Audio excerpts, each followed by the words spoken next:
Hello everyone, welcome to another video with Just Sports with John, and today I'm going to be talking a lot about the NBA, going over some different things there, so let's get right into it.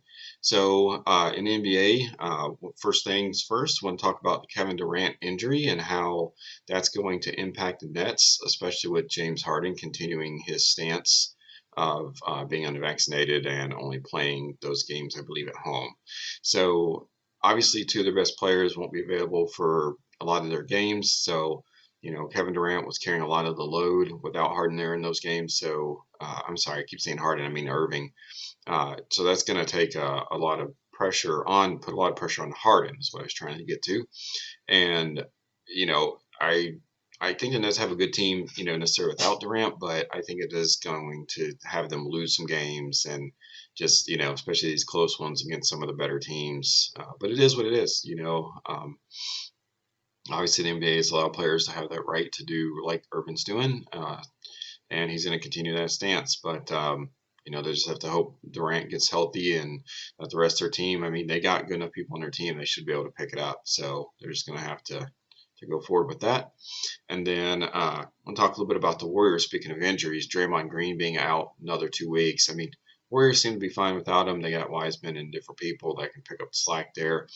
Green hasn't been probably the same player he had in his past. He's starting to slow down, be a veteran player, still be a good player, but just I think not quite as what's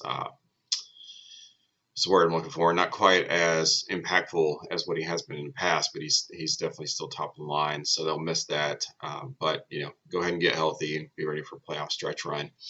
And speaking of playoff stretch runs, Bulls continue to surprise me in what they do, and I'm surprised that they're staying up as high as where they are. I think that's pretty awesome if you're a Bulls fan because they've just been killing it, and they've been I think been doing better than what any of us would have expected with that. So they got that going for them, and the Heat now are jumping up there. So the East has kind of been a little bit of a surprise. Nets probably fall back a little bit. Bucks and Sixers should be doing a lot better than what they are. I would expect things to start picking up for them. Hornets on the cusp. And Celtics and Raptors, I think, are some of the biggest surprises in a way. Raptors, maybe not so much, but Celtics definitely. I don't know what's going on there. You got to think that they would be doing better. And we'll get into this, but we'll talk about the Hawks here in a little bit, and the Knicks as well too. Some interesting things on there. Going over in the West, pretty much the teams you would expect. Suns, Warriors. We talked a little bit about already. Grizzlies, Jazz, Mavericks, Nuggets, Lakers, Clippers. Blazers, a little bit of surprise they're not doing as well. And Timberwolves, they're kind of a building team. So the West is about what you would expect. And I think people are a little uh, not understanding of the Pelicans, especially with Zion. But I mean, that team just, to me, never was really a factor. They should be doing better than what they are. You would think they'd be in ninth or 10th spot, but it is what it is. Kings have got a young roster that they're building a lot there with. But I think Suns will continue to be the king of that crop for a while. Warriors should play a factor in that. And I'm a Memphis Grizzlies fan, so for me, watching the Grizzlies tear it up in the league right now is just awesome. They're 9-1 over the last 10 games, and I'm just like, let's go, go, go, man! I love my Grizzlies. So, that's probably the team. If I was anybody else in the West, I don't want to play, especially when they're all healthy. They just kick butt. Um, and then talk a little bit about NBA trades here. Not going to get into this too much because I think I might do a separate video on trades closer to the deadline. The trading deadline is February 10th, I think it is. And so when I get closer to that, we might see a little bit more action and talk a little more then. But the Cam Reddish to the Knicks and the Hawks. Knicks or Hawks are out of the playoffs as of right now, and they made this trade, which I thought was kind of interesting. It seems to be somewhat of a win-win for both.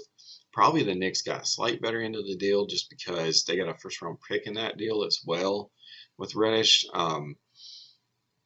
But it does clear out the roster a little bit for the Hawks. So it might help them kind of decide who to play in minutes and, maybe some chemistry stuff there. So it could be good for the Hawks. But it was kind of interesting to see these two teams sort of at the bottom. But in the standings wise, they're right next to each other. So you know, it's almost like they're trying to help each other out there.